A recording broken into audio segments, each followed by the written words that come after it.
안녕하세요. 저는 이혼할 뻔한 위기를 겪었다 겨우 가정을 지키고 있는 한 남자의 아내입니다. 저는 한 사건으로 인해 여전히 이혼을 염두에 두며 살고 있는데요. 그나마 남편의 진실된 행동 때문에 남편이 저지른 실수에 대해서 큰 마음 먹고 용서하고 있는 상황이에요. 이혼까지 가게 된 결정적인 계기는 남편의 선택이 맞지만 그 선택을 강요한 시댁 때문에 제가 이혼을 보류 중이라고 해야 정확한 설명이지 않을까 싶네요. 아이가 있어서 차마 과감한 결정을 못하고 고민만 하며 살아가고 있거든요. 복잡한 제 사연 좀 듣고 가주시겠습니까? 저는 섬에서 학교를 다녔습니다. 저와 남편의 인연은 중학교 동창으로 시작되어 다 큰 성인이 될 때까지 길게 만나온 사이였어요. 주위에서는 당연히 저희 둘을 이미 결혼할 사이로 보고 대했습니다. 저희가 서로 사랑하는 마음에서 장기간 연애를 해온 것도 있지만 주위에서까지 그렇게 봐주니 남편 옆에는 내가, 제 옆에는 남편이 있는 게 더욱 당연한 존재가 되어버렸고 저희도 모르게 무언가를 시도하거나 구매할 때 등 서로를 당연하게 찾는 경우에 적응되어 갔죠. 저희는 결혼하기 전까지도 계속 서로의 집을 자기네 집처럼 들락거렸습니다. 제가 대학 간다고 같은 곳으로 따라온 남편과 자취방조차 같은 건물로 잡으며 동거 아닌 동거 같은 삶을 지속했었어요. 교복을 벗고 나서도 저희는 어딜 가나 눈에 띌 정도로 붙어 다니는 세트였기 때문에 사람들은 저희와 제대로 친분을 쌓기 전부터 우리한테는 짝이 있으니 따로 사적인 마음을 금지하자라는 수식이 붙기도 했어요.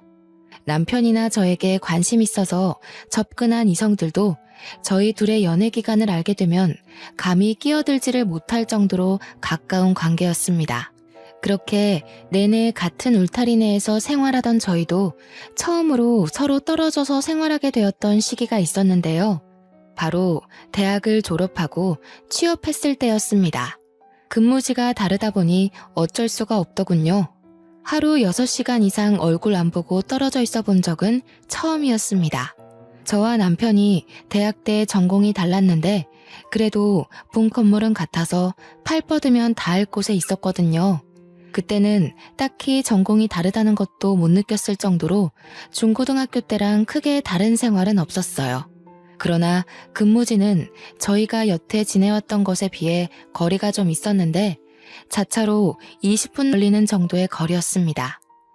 잠깐 점심시간에 만나는 것도 애매한 시간이라 퇴근해야만 만날 수 있는 사정이 되어버린 거죠.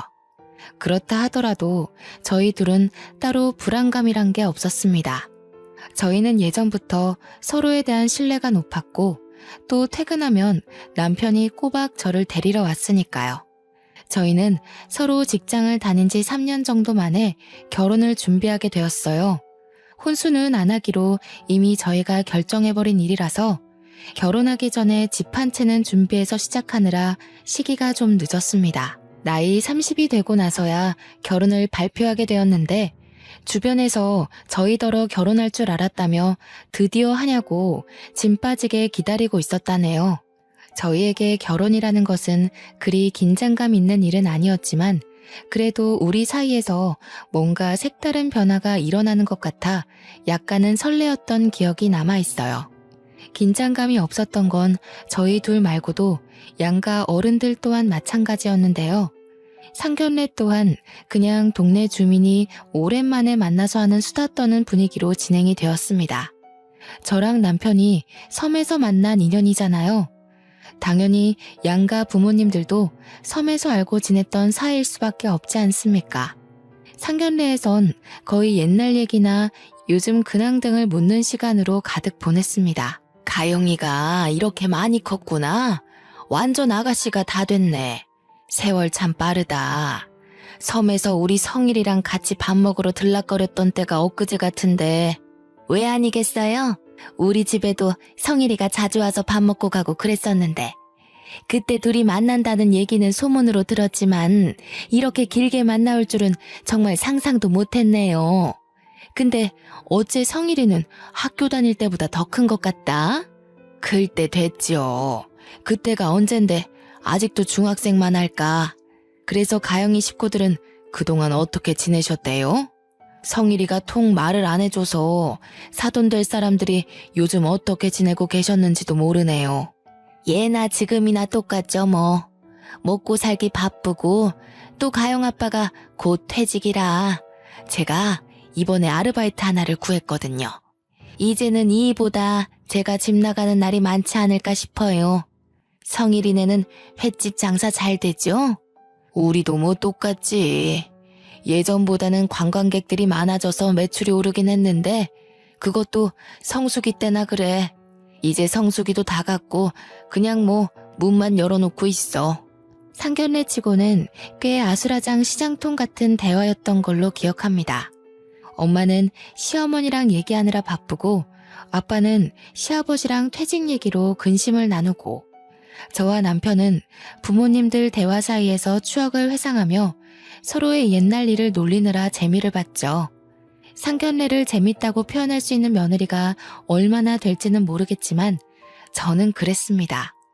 시부모 될 사람들도 중학교 때부터 알고 지냈던지라 잘 보이고자 아부떨 만한 것이 크게 없었거든요. 모두가 이미 안면 튼 사이였기 때문에 저는 솔직히 다른 며느리들보다 편한 출발점에서 시작한다고 생각했어요. 그런데 역시 며느리란 존재는 시부모와 갈등이 생길 수밖에 없도록 만들어졌나 봅니다. 어디서 며느리 사랑은 시아버지라고 들은 적이 있는데 그것도 제게는 해당 사항이 없나 봅니다. 유리한 출발선에 섰다고 생각했더니 완전 거꾸로 주행하게 됐지 뭡니까? 상견례 때까지만 해도 분위기가 좋아서 잊고 있었던 사실이 하나 있는데요. 시댁에서 저와 남편의 연애 관계를 처음 알았을 때 저를 좀 못마땅해 했다고 들었습니다. 섬 동네라도 학부모 모임 때문에 어른들끼리 모이기도 하는데 거기서 선생님을 통해서 저희 관계가 동네방네 발설된 거였거든요. 남편이 저를 먼저 좋아했고 졸졸 따라다녀서 시작된 만남이었어요. 그 얘기를 듣고 시모가 자기 아들이 그랬을 리가 없다면서 부정을 했다고 엄마한테 들은 적이 있습니다. 엄마도 당시에는 시모가 은근히 부정하는 말에서 기분이 상했다고도 했어요. 저는 그리 특출나게 예쁜 것도 아니었고 공부도 평범했고 게다가 우리 집안 형편 또한 그냥 남들 하고 사는 만큼 정도였는데요. 그 말은 적당한 대출까지 있었다는 뜻입니다. 누구한테 내세울 만큼 자랑할 형편이 아니었다고 솔직하게 말씀드릴게요. 반면 남편 집안은 옛날부터 달랐어요. 남편은 섬에서 횟집을 하는 주인의 아들이었고 중학교 선생님들 사이에서도 유명했습니다. 장난삼아 불리는 별명이 돈 많은 장사집 도련님이었으니 말 다 한 거 아니겠습니까? 그 횟집이 인기 좋아서 제법 매상이 높은 가게였거든요. 작은 섬에서 횟집이라곤 그곳밖에 없으니 매상이 좋을 수밖에 없기도 했죠. 게다가 남편은 시댁집에서 아주 귀한 대접을 받는 3대 독자였어요. 그렇다 보니 시댁에서는 제가 자기 아들 짝으로 있기에 상대적으로 별 볼 일 없어 보였을 겁니다. 저같이 평범한 여자에게 주기 아까웠겠죠. 그래도 당시의 시모는 그저 중학생 애들이 호기심에 가볍게 만나보는 거 생각하고 그냥 내버려뒀던 것 같아요. 시댁이 우리가 생각보다 길게 만남을 이어오고 있다는 걸 아셨을 때는 바로 대학 때였는데요. 남편 자취방을 계약하다가 시모와 제가 마주치게 됨으로써 저희는 당시까지 쭉 연인 사이를 이어왔다고 밝혔습니다. 남편이 자기 가족한테 사생활을 알리는 타입이 아니라서 저와의 관계도 딱히 말씀드리지 않았나 봐요. 그때 시부모가 상당히 당황하는 모습을 보이셨던 걸로 기억합니다. 남들이 저희를 당연하게 생각하는 것처럼 시댁도 저희가 그만큼 길게 이어온 관계를 감히 손대지 못하고 결국 결혼을 수긍하는 쪽으로 체념한 게 아닌가 싶습니다. 어떤 모양으로 이루어졌건 저희 둘의 결혼은 방지턱 하나 없이 무난히 통과되었고요. 신혼여행을 다녀오고 나서 금방 일상으로 복귀를 했습니다. 결혼 전부터 서로의 집에 너무 들락날락했던지라 딱히 동거를 하게 되었다는 특별한 느낌 같은 건 따로 없었어요. 서로에게 그만큼 당연한 존재였으니까요. 그렇게 기혼녀가 된 지 2년 차를 넘겼을 때쯤이었습니다. 뱃속에는 아이가 자리 잡았는데요. 인생에서 정말 중요한 시점이라고 생각했던 때에 하필 남편이 일을 그만두고 시댁 횟집을 물려받겠다는 소리를 하지 뭡니까? 나도 자기만 두고 가는 거 걱정돼. 그렇지만 부모님 건강이 안 좋아지셔서 그렇다고 3대째 내려오는 횟집을 문 닫을 수는 없잖아. 부모님도 계속 내가 물려받길 원하시고. 그러니까 왜 하필 지금이야. 그럼 섬으로 들어간다는 얘기잖아. 자기가 거기서 살면 나랑 우리 아이는? 아빠가 버젓이 있는데 아빠 없는 것처럼 키우라고? 무슨 그런 소리를 해. 나도 자기랑 같이 가고 싶어서 고민 많이 해봤어. 그런데 섬에는 보건소밖에 없으니까 혹시라도 일 생기면 병원 가기가 불편하잖아. 아무리 생각해봐도 나만 들어가는 게 맞는 것 같더라고. 나 혼자서 애 키우라는 거네. 장사하면 휴일 내는 것도 어려울 텐데 올 수 있는 건 맞아? 이 말은 그냥 나랑 별거 하자고 통보하는 거나 마찬가지잖아. 아니라니깐. 일주일에 이틀 시간 빼서 주기적으로 올 거야. 나도 가기 싫은데 부모님이 당장 손이 부족하다니까 급해서 어쩔 수가 없어. 이해 좀 해주라. 저는 웬만하면 남편의 의견을 수용하는 편입니다. 그러나 그날만큼은 쉽게 허락하지 못하겠더라고요. 가게 사정이 급한 거 알겠지만 다른 방법을 찾을 순 없었나 싶으면서 남편이 미운 겁니다. 제가 임신 중인 걸 알면서 남편을 섬으로 끌어들이는 시부모한테도 서운했어요. 심지어 시댁에선 제가 하루 만에 답을 내놓길 바라셨던 건지 바로 다음날 직접 확인 전화가 왔더라고요. 시모는 제게 가게에 대한 유래부터 남편이 가게를 물려받아야 하는 사정을 보채었고 또 가게가 얼마나 소중한 자산인지 설교를 했습니다. 그 전화를 1시간 넘게 들고 있었던 것 같아요. 결국 저는 이 제안을 허락할 수밖에 없었죠. 시모의 생각이 옳아서라기보단 시모가 고집을 꺾을 생각이 없어 보였기 때문입니다. 시모 얘기를 듣다 보니 느낀 건데 어머님은 제게 의논을 하고자 연락을 한 것이 아니라 통보를 하기 위해서 연락을 해온 거더군요. 그래도 제 뱃속의 아이를 자신의 손주라고 생각하긴 했나 봅니다. 남편이 섬으로 들어가는 대신 기간은 제가 출산을 하고 나서로 합의 봐줬어요. 남편이 아니었다면 서러워서 출산 과정에 우울증이 왔을지도 모르겠네요. 남편은 미안함 때문인지 저를 극진히도 보살펴 주었습니다. 원래도 배려가 많은 사람이긴 했다만 떠나기 전까지 유난히 제게 맞춰주고 어르고 달래주었죠. 덕분에 제법 안정된 마음으로 무사히 출산을 할 수 있게 되었습니다. 그리고 남편은 떠나버렸어요. 미혼일 때는 다른 근무지에서 일하더라도 하루 한 번 꼭 만났던 사이였는데 이렇게 장기간 떨어져 있어 보는 건 또 처음이었습니다. 결혼하고 부부가 된 그 당시 저는 남편과의 관계에 대해 큰 공허함을 느꼈어요.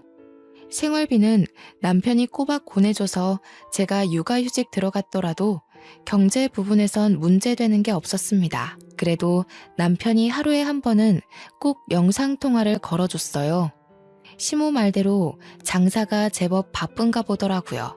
아이를 보는 남편의 얼굴이 갈수록 수척해지는 듯 했습니다. 많이 힘들어? 자기 갈수록 얼굴이 안 좋아지는 것 같아.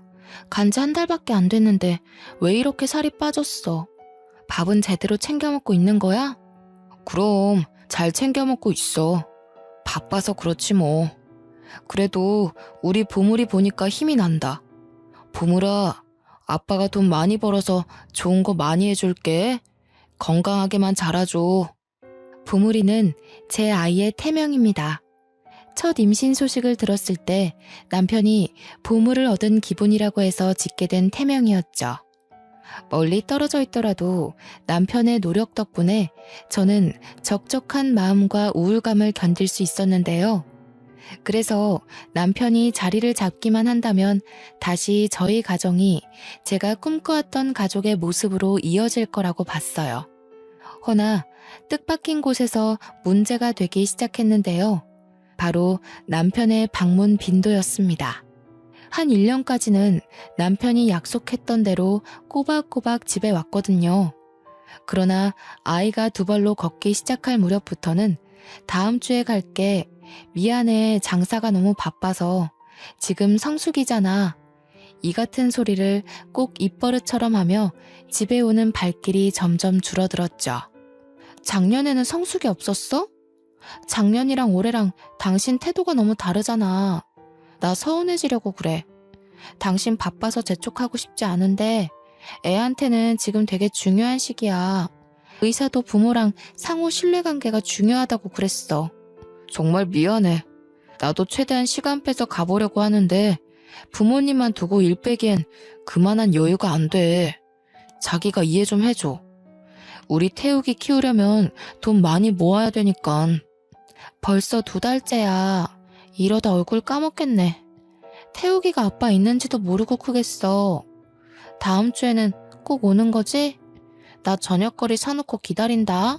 오, 알겠어. 다음 주에는 꼭 가. 미안해. 내가 내일 또 연락할게. 바빠서 끊어야겠다. 엄마가 또 부르네. 그렇게 다음 주가 되었으나 남편은 오지 않았습니다. 2~3번은 바빠서 그렇다고 100번 양보해 줄 수 있었지만 당시에는 3달째 넘어가는 날짜였어요. 더 이상은 바빠서라는 이유만으로 눈 감아주는 게 어렵더라고요.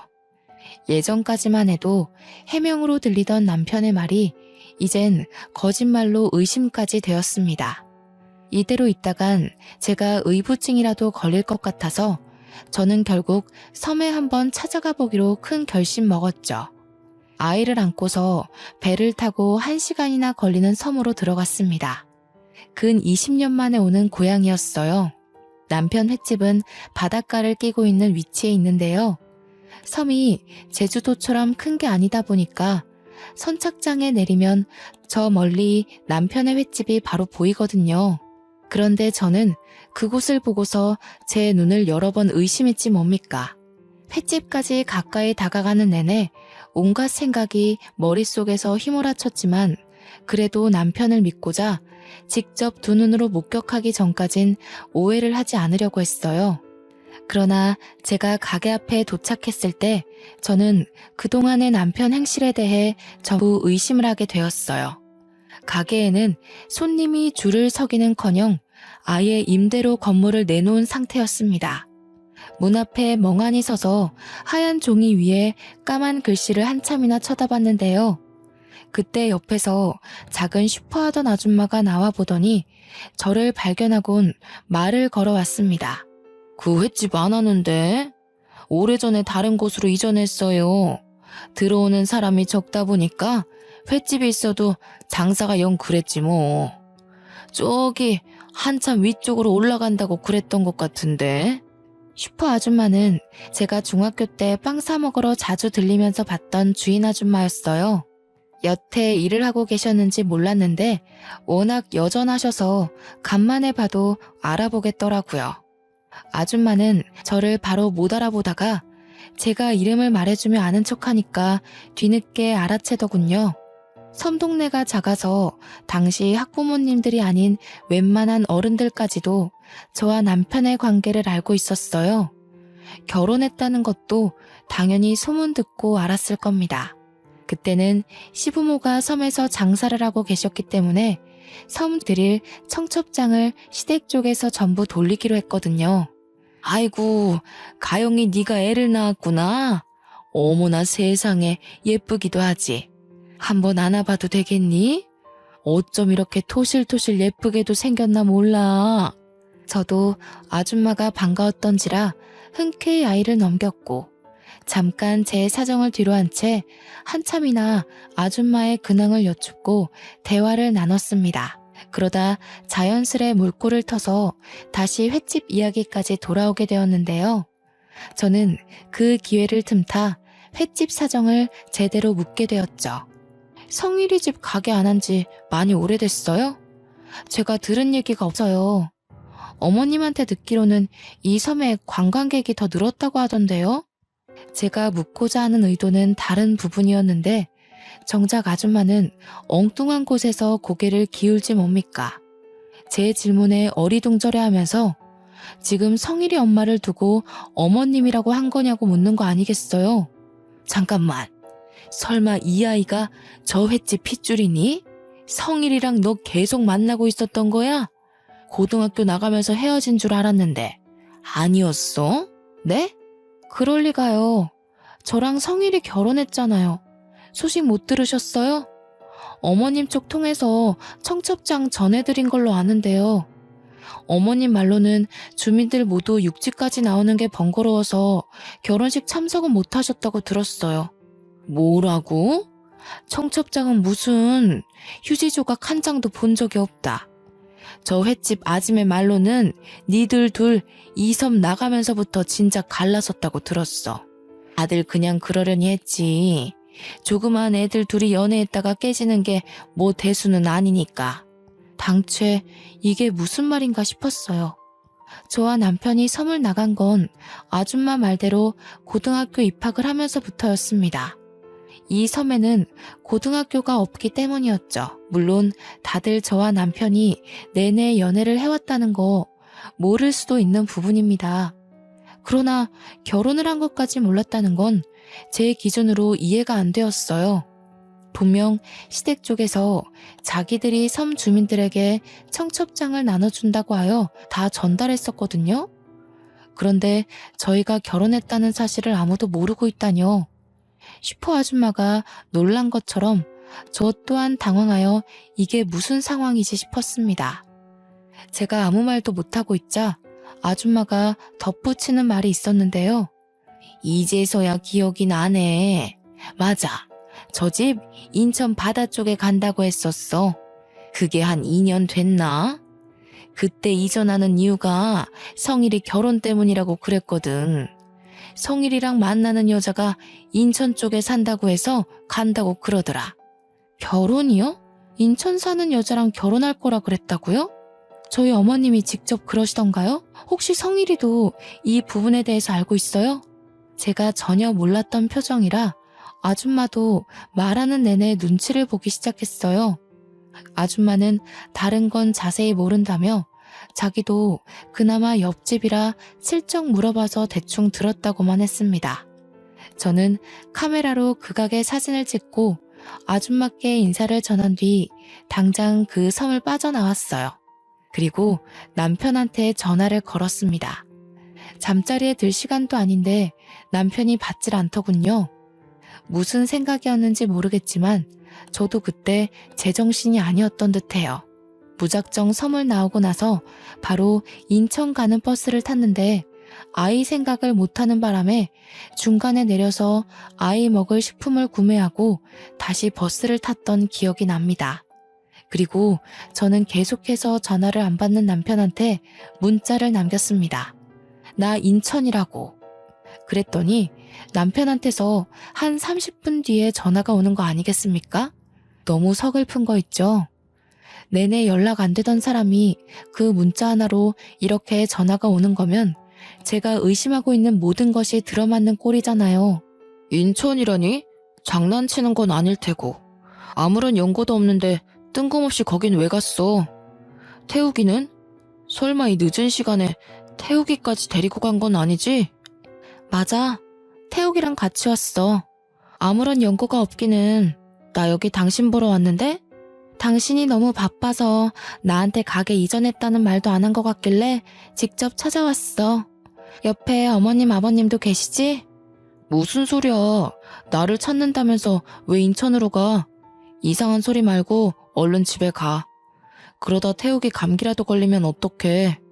당신은 정말 끝까지 나한테 말해줄 생각이 없었구나. 내가 이렇게까지 하면 솔직하게 말해줄 거라고 생각했는데 결국 비참한 꼴을 밝혀야 되겠어? 저는 남편에게 섬에서 임대로 내놓은 가게 사진을 전송했습니다. 남편이 당황했는지 당장 수화기 너머로 돌아오는 답변이 없었어요. 몇 분을 정적이 오간 후 남편이 제 위치를 묻더니 당장 차를 끌고 터미널로 데리러 오더군요. 남편이 정말로 인천에서 나타나자 저는 두 번의 절망을 하고 말았습니다. 결혼할 여자가 인천 사람이라 인천으로 가게를 이전했다는 그 말, 정말 그 슈퍼 아줌마가 해준 말이 진실이라는 거잖아요. 제게 허겁지겁 뛰어오는 남편을 보자마자 저는 싸대기를 날려버렸습니다. 네가 어떻게 이럴 수가 있어? 너는 안 그럴 줄 알았어. 20년을 만났는데 내가 아는 너는 다른 남자랑 다를 줄 알았다고. 결국 너도 바람이었니? 언제부터였어? 어머님이 내가 마음에 안 드니까 기어코 새 며느리라도 들이신 거야? 아니 가영아, 내 말 좀 들어봐. 오해야. 네가 어디서 뭘 들었는지 모르겠는데 다 오해야. 내가 설명할 테니까 우선 차에 타자. 너 추워서 얼굴도 빨개졌네. 태우기도 이러다 감기 걸려. 가증스러워. 오해는 무슨 오해? 네가 인천에 있으면서도 나한테 입 뻥긋 안 한 것 자체부터가 다 진실이잖아. 내가 어디까지 확인해야 모든 걸 말해줄래? 정말 갈 때까지 가보자는 거야? 가영아, 네가 오해할 만하다는 거 알아. 그렇지만 정말 오해가 맞아. 일단 여기서 이러지 말고 추우니까 방부터 잡자. 네가 묻는 거 하나도 빠짐없이 다 말해줄게. 이혼해. 너랑 만나온 기간이 아깝다고. 내 아이 아빠 없는 자식으로 클지 모른다고 해서 지옥이 불보듯 뻔한 이 길을 가고 싶지 않아. 나 벌써부터 지치거든? 그만 조용히 갈라서자. 뭐라고? 무슨 이혼이야. 우리가 왜 이혼을 해? 네가 생각하는 그런 거 아니라니까. 그래, 네가 내 말 들을 준비가 안 된 것 같으니까 그냥 보여줄게. 갈 때까지 가야만 네 소가리가 풀린다면 내가 그렇게 해줄 테니까 가게 가보자. 남편은 오히려 적반하장으로 나왔습니다. 아니긴 뭐가 아니라는 건지 왜 저보다 더 억울해하는지 모르겠네요. 그러면서 남편은 여기서 그만하고 갈라서기엔 억울해 미치겠으니 제가 납득할 수 있도록 다 보여주겠다는 겁니다. 그때만 해도 저는 남편에게 서운한 감정밖에 없었습니다.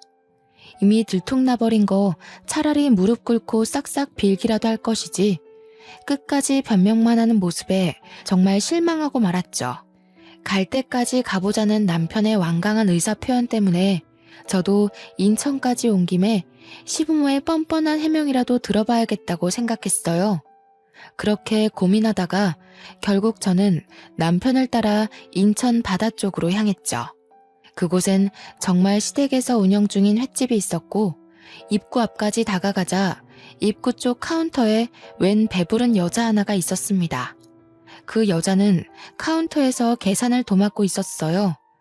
그 순간 든 생각이 뭔 줄 아세요? 저 여자 뱃속의 아이가 제 남편과 관련이 있을 것만 같더라고요. 뻔한 현실을 마주하기가 덜컥 두려웠던 저는 더 들어가지 못하고 품에 안은 아기만 꼭 안으며 멈춰섰습니다. 그랬더니 남편이 제 아들을 대신 안아주면서 저를 붙잡고 다시 가게 안으로 인도를 해주었죠. 시모는 제가 손님인 줄 알고 인사를 하다가도 저인 걸 확인하자마자 들고 있던 물병 쟁반을 놓쳤어요. 몇 없는 손님들이 놀라서 시선이 집중되더군요. 가영이 네가 여기로 어떻게... 성일이 이 자식이 네가 기어코 며느리를 끌고 온 거냐?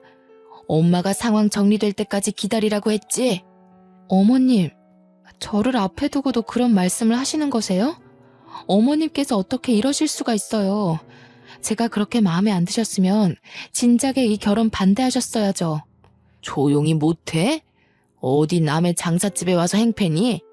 남들 보기에 불성사납다. 장사 끝나고 얘기하게 저기 뒷방에 들어가 있어라. 미진아, 너도 오늘은 그만하고 퇴근해봐. 애 건강에 안 좋을라. 아니에요, 어머님. 곧 마감인걸요. 저는 괜찮으니까 마감까지 마치고 갈게요. 그런데 성일 오빠, 정말 오빠가 데려온 거예요? 왜요?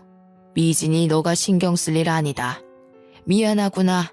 괜히 이런 정신없는 상황 겪게 해서. 오늘은 좀 일찍 마감하는 게 좋겠다. 이 이후로 손님 받지 말거라. 시모는 제게 별다른 해명을 시도조차 하지 않았습니다. 카운터에 있던 상간녀도 제가 직접 찾아오니 꽤 놀란 눈치였어요. 설마 싶었는데 정말 제 남편이랑 관련 있는 여자인가 보더라고요. 상간녀가 남편에게 많이 의지한 듯한 말투로 묻는데 남편은 그 여자를 거들떠도 안 봤습니다. 제 앞이라 표정 관리하는 거겠죠. 그 모습마저 어처구니가 없어서 남편이 더 꼴 보기 싫더라고요. 그래서 남편 품에 있는 제 아들을 빼앗듯 데려왔습니다. 당신이 어떻게 살고 있었는지 충분히 알겠어. 고작 이런 거 보여주려고 그렇게 억울해했니? 도대체 내가 이 상황에서 이혼 말고 할 수 있는 게 뭐라고 생각하는데? 끝까지 들어줘. 이왕 이렇게 된 거 당신이 좀 놀라더라도 난 오히려 잘 됐다고 봐. 나도 피해자고 내가 여전히 사랑하는 여자는 너야. 엄마가 멋대로 인공수정시킨 저 여자애 해결하느라 널 신경 못 썼어. 여기까지 오게 해서 미안해. 이건 저도 못 들은 말이라서 놀랐습니다.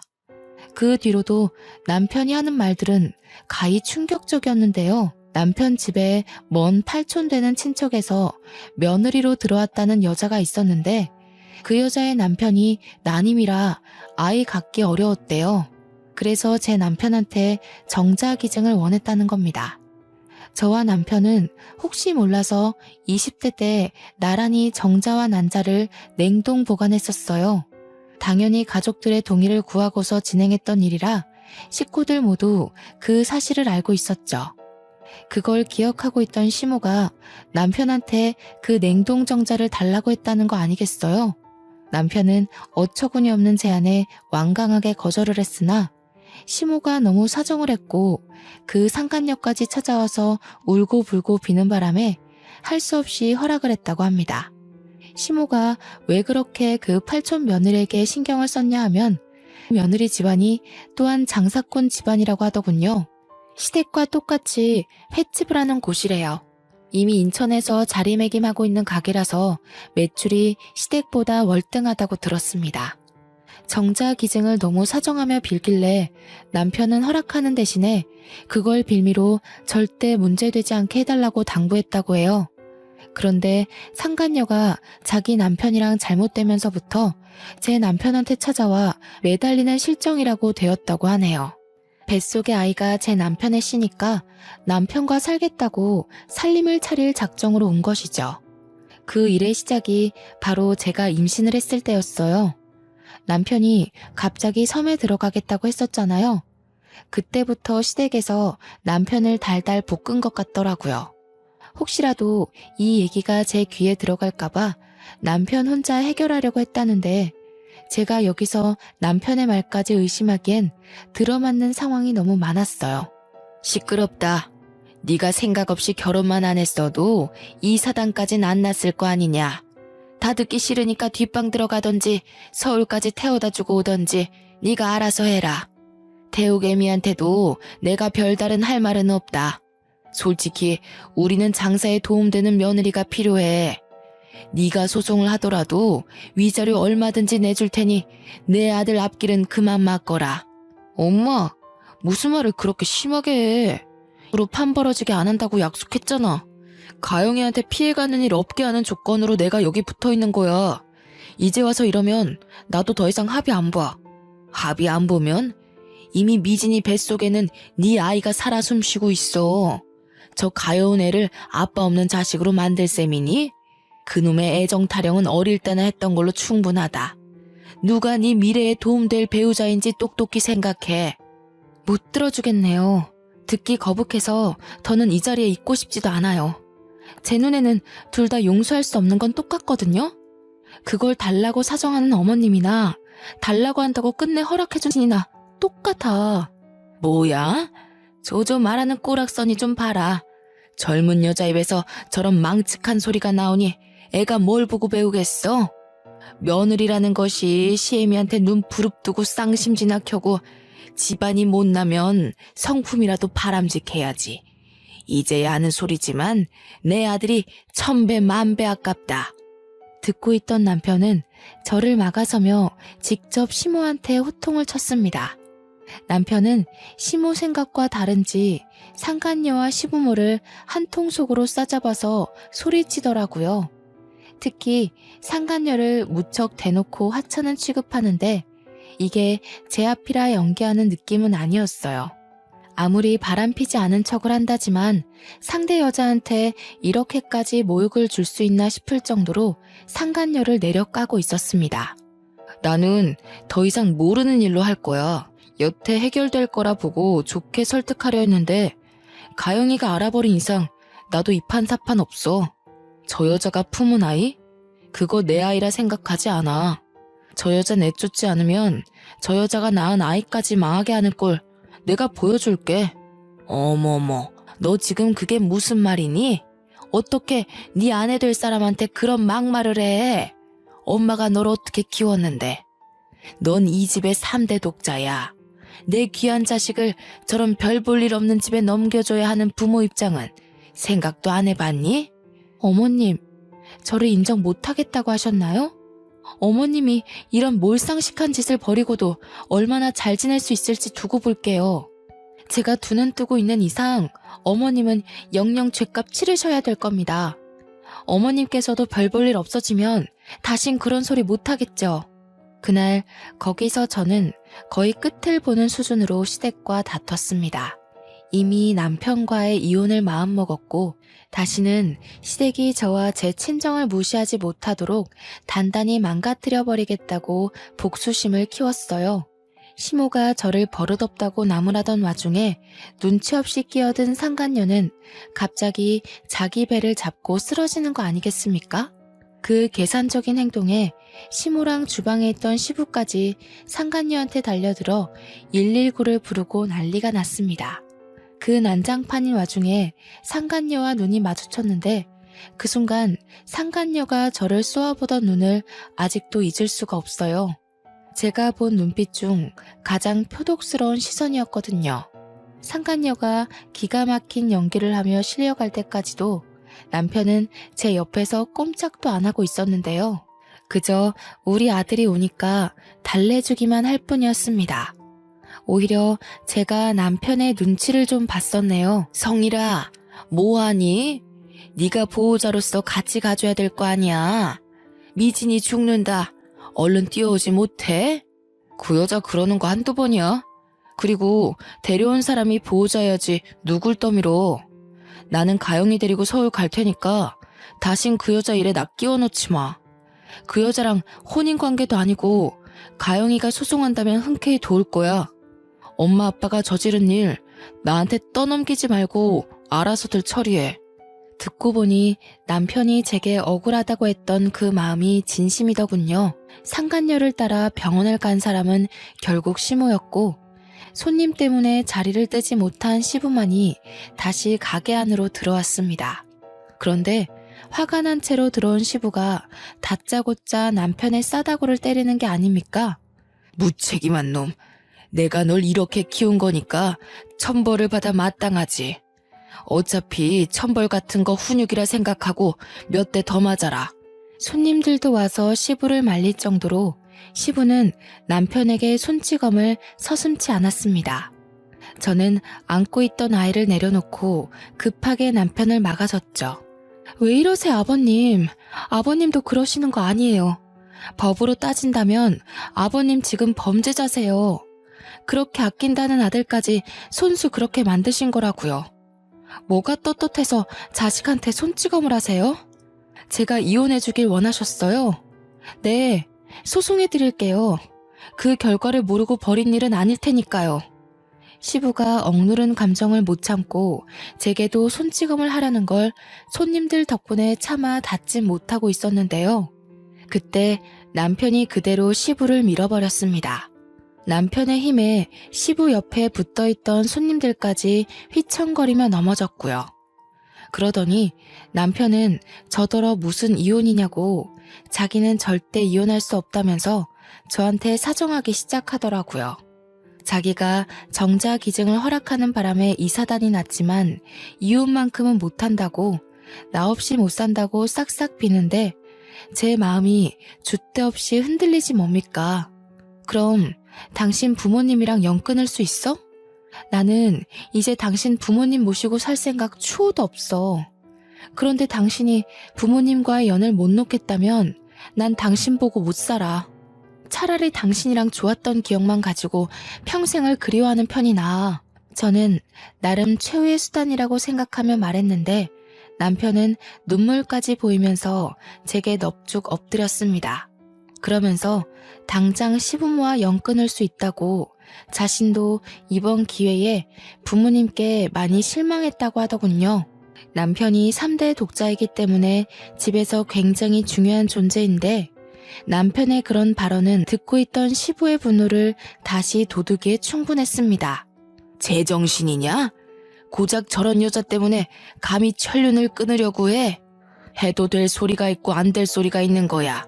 어디서 정신 빼고 그런 소리를 해? 나도 내 주체적으로 살 거야. 아빠 엄마 놀이개짓 하는 건 결혼 전까지만 해도 충분했어.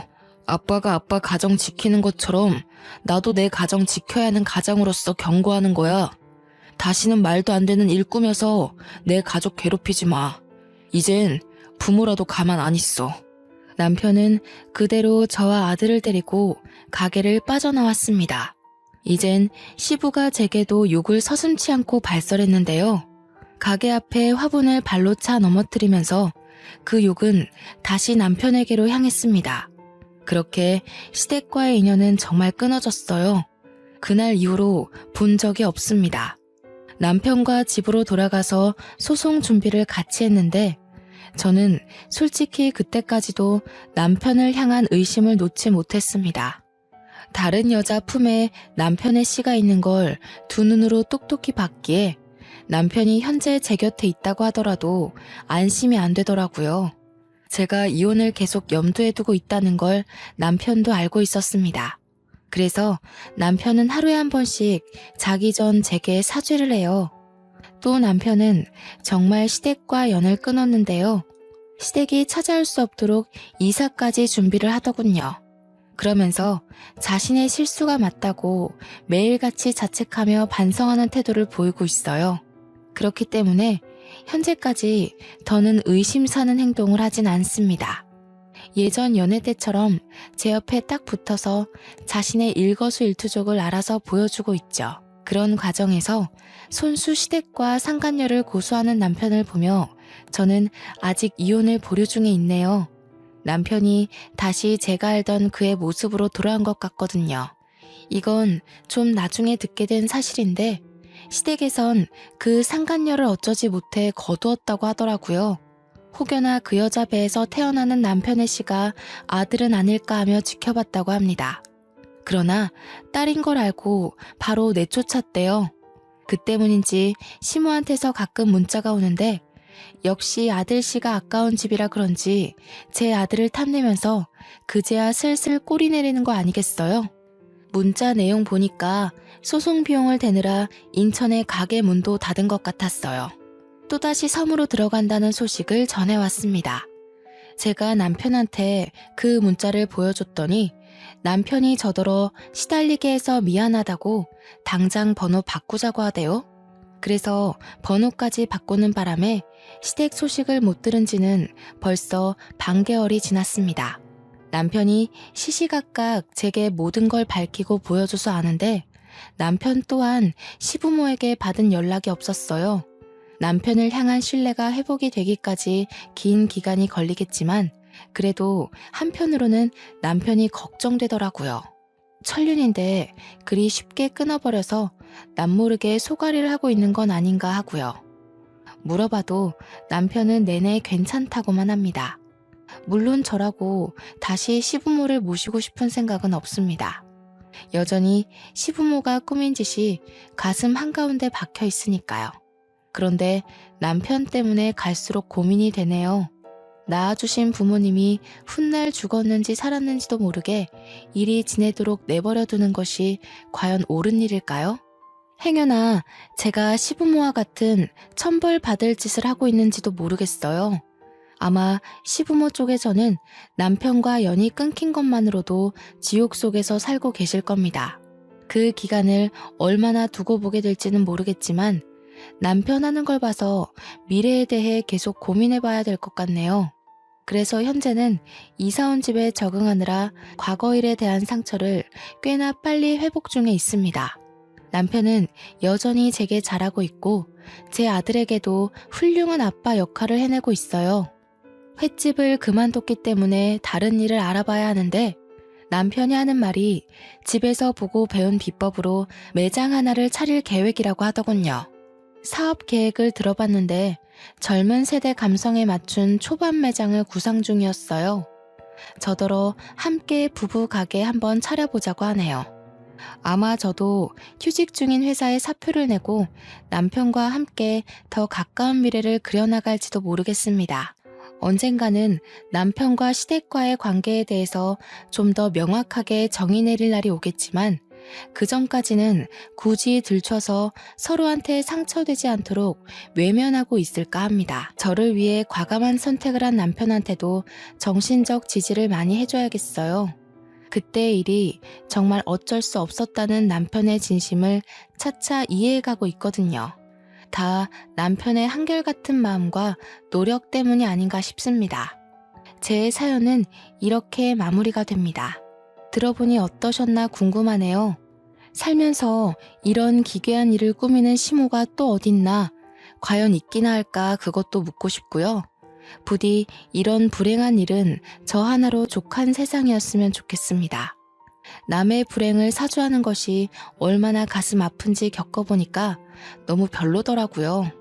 다들 건강하고 웃음 많은 가정에서 지냈으면 싶어요. 그만 인사드려야겠네요. 제 사연 들어주셔서 감사합니다.